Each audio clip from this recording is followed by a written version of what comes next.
start over with the honesty about what caused the breach, at least, whether you choose to stay together or not. Let's understand it better so that if you leave because you've been betrayed, at least you know what part of it was your contribution.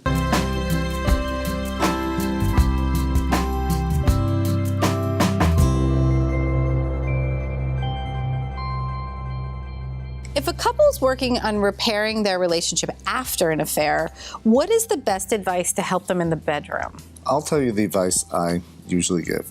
An affair is almost always a breach in the relationship, and it's hard to get back. One of the things that's important but painful to know is you're not going to have the relationship you had before, right?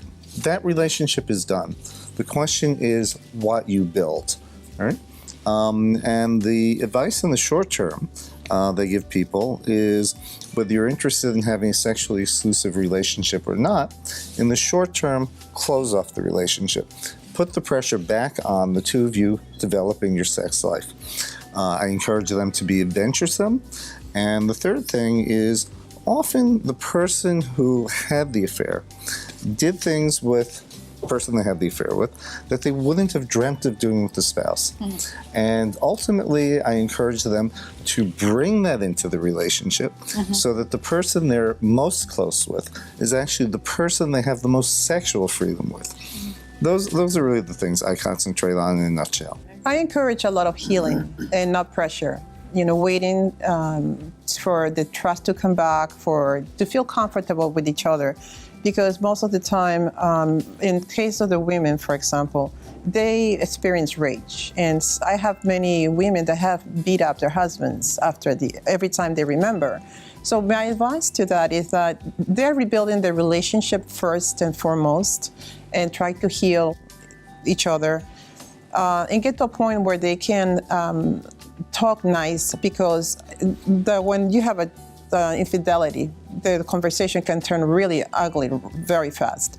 So, that's the first activity or the first treatment before they even go to the bedroom, because, the way women feel with that rage, it's not going to work in the bedroom yet.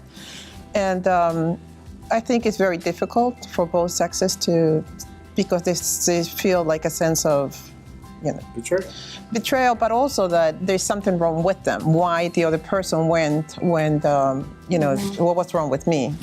That's why I think it's so important in the honesty that, of course, you didn't have because it was just breached, to start over with the honesty about what caused the breach, at least, whether you choose to stay together or not. Let's understand it better so that if you leave because you've been betrayed, at least you know what part of it was your contribution.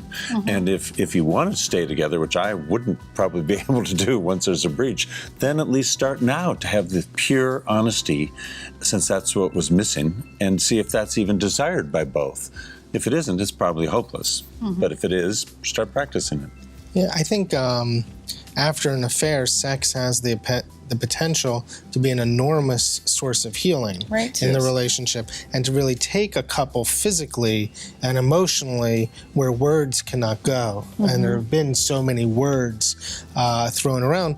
The problem is that very often one or both partners have sort of retreated to their corners, and sex is kind of like the last frontier that they haven't explored yet, and it can trigger so much. It can trigger memories, flashbacks, reenactments, and so I think it is a question of really going slow, being very patient, really slowing down your expectations, but also keeping things moving. And so I do find in my work as a sex therapist during this phase of being able to slow things down, but also being able to move things along. And the other thing that I would just say is it's not at all unusual for sexual dysfunction to emerge in the wake of an affair. So men will experience erectile disorder very often, situational premature ejaculation. Women will find it very difficult at times to get aroused, to lubricate, to have orgasms. So it may also be the first time couples are really dealing with new sexual dysfunctions as well.